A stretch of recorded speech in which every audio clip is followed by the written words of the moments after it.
بسم اللہ الرحمن الرحیم۔ عورتیں تراویح کی نماز کیسے پڑھیں؟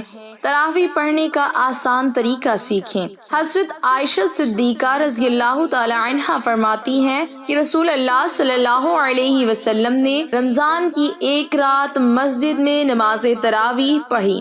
لوگوں نے آپ صلی اللہ علیہ وسلم کے ساتھ نماز پڑھی، پھر دوسری رات کی نماز میں شرکاء زیادہ ہو گئے۔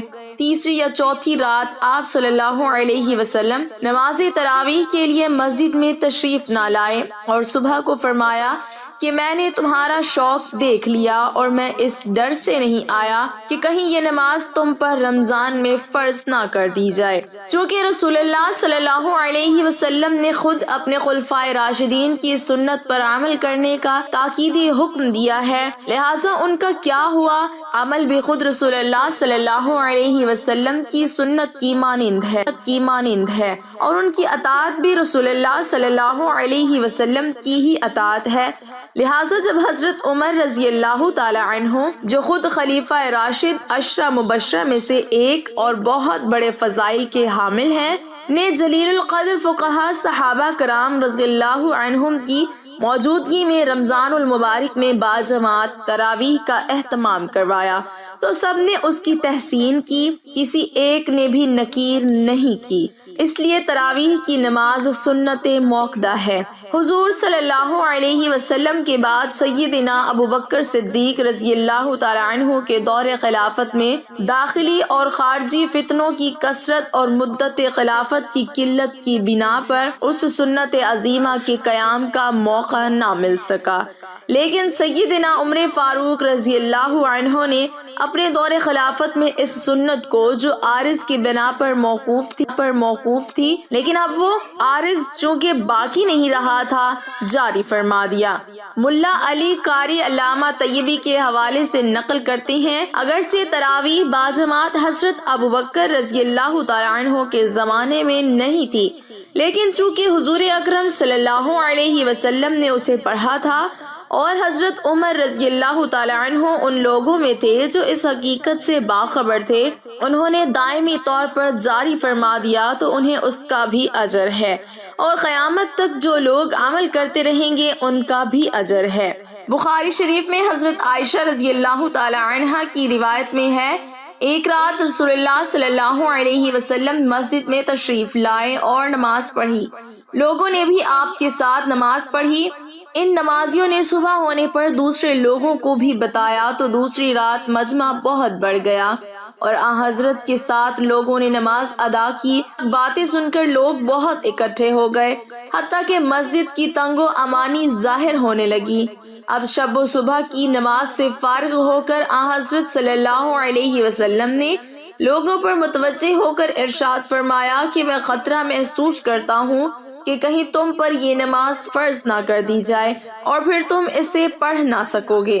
تراویح کی نماز جس طرح مردوں کے لیے پڑھنا ضروری ہے، اسی طرح عورتوں کے لیے بھی اس نماز کو پڑھنا ضروری ہے۔ بہت سی خواتین اس غلط فہمی کا شکار ہوتی ہیں، وہ یہ سمجھتی ہیں کہ شاید تراویح کی نماز صرف مردوں کے لیے پڑھنا ضروری ہے، عورتوں کے لیے اس نماز کو پڑھنا ضروری نہیں، حالانکہ یہ بہت بڑی غلط فہمی ہے۔ یاد رکھیے گا، تراویح کی نماز سنت موقدہ ہے، بغیر کسی شرعی عذر کے اگر اس کو چھوڑیں گے تو گناہ گار ہوں گے۔ مرد بھی پڑھیں گے اور عورتوں کے لیے بھی اس نماز ضروری ہے۔ اگر عورتیں اس نماز کو بغیر کسی شرعی عذر کے چھوڑیں گی تو گناہ گار ہوں گی، اس لیے عورتیں بھی اس نماز کو ضرور پڑھیں۔ اب مسئلہ یہ ہے کہ مرد حضرات تو مساجد چلے جاتے ہیں جہاں پر باقاعدہ تراویح کی نماز جماعت کے ساتھ ادا کی جاتی ہے، لیکن خواتین گھر کے اندر اس نماز کو کس طریقے سے پڑھیں، اس نماز کے پڑھنے کا طریقہ کیا ہے، اس نماز کی نیت کیسے کریں گے، اس نماز میں کون سی صورتیں پڑھی جائیں گی۔ سب سے پہلے تو ہم عشاء کی 4 فرض پڑھیں گے۔ عشاء کی نماز کے 4 فرض پڑھنے کے بعد پھر ہم 2 سنت موقدہ 2 سنت ادا کریں گے، اس کے بعد وتر نہیں پڑھیں گے، پھر 20 رکعت تراویح کی نماز ادا کی جائے گی۔ 20 رکعت تراویح کی نماز پڑھیں گے، 20 رکعت تراویح کی نماز پڑھنے کے بعد پھر وتر پڑھیں گے۔ 4 فرض پڑھ لیے، 2 سنت پڑھ لی، اس کے بعد پھر 20 رکعت تراویح کی نماز ہے اور وہ 20 رکعت دو دو کر کے پڑھی جائے گی، یعنی 2 رکعت پڑھ کے سلام پھیر دیں گے، پھر اس کے بعد 2 رکعت اسی طرح سے 2 رکعت کر کے 20 رکعت تراویح کی نماز ادا کریں گے۔ اگر آپ 4 رکعت پڑھتی ہیں تو تب بھی کوئی حرج نہیں ہے، نماز ہو جائے گی، لیکن بہتر نہیں ہے، مناسب یہ ہے کہ 2 رکعت کر کے پڑھی جائے۔ اب 2 رکعت کر کے پڑھ لیں یا 4 ہر 4 رکعت کے بعد تراویح کی دعا کو پڑھیں گے۔ اگر آپ کو دعا زبانی نہیں آتی تو اس کو دیکھ کر بھی پڑھ سکتے ہیں، ہر 4 رکعت کے بعد اس دعا کو پڑھیں گے۔ 4 رکعت کے بعد اس طرح بیٹھ کر دعا یا تسبیح پڑھی جائے گی، 20 رکعت اسی طرح سے مکمل ہوگی۔ اب مسئلہ یہ ہے کہ ان 20 رکعتوں میں ہم نے کون سی صورت ڈیئر ناظرین، پلیز چینل کو سبسکرائب کر دیں، شکریہ۔ ہے۔ ناظرین، اس کے لیے کوئی خاص صورتیں نہیں ہیں، یہ ضروری نہیں کہ یہ صورتیں پڑھی جائیں گی جو بھی آپ کو قرآن پاک آتا ہے۔ کوئی صورتیں آپ کو آتی ہیں، 10 صورتیں آتی ہیں، 10 پڑھ لیں، 5 آتی ہیں، 5 پڑھ لیں۔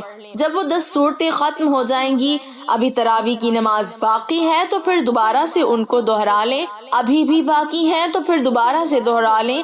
اسی طریقے سے تراویح کی نماز میں جو صورتیں آپ کو آتی ہیں وہ صورتیں پڑھتی جائیں گی، اور اسی طریقے سے 20 رکعت تراویح کی نماز ادا کریں گے۔ اگر آپ کو صرف 4 صورتیں آتی ہیں، یعنی 4 قل آتے ہیں، تو تب بھی آپ کی نماز بالکل آسان طریقے سے ادا ہو جائے گی، یعنی 2 رکعتوں میں آپ نے 2 قل پڑھ لیے، اس کے بعد پھر 2 رکعتوں میں پھر 2 قل پڑھ لیے، اس طریقے سے 4 رکعت بھی ہو جائے گی، 4 قل بھی ختم ہو جائیں گے، پھر دوبارہ سے ان کو دہرا لیں۔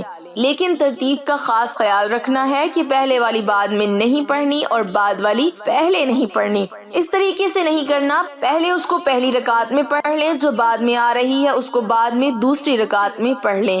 یہ تو تھا کہ تراویح کی نماز ادا کرنے کا طریقہ۔ اب اس کی نیت کیسے کریں؟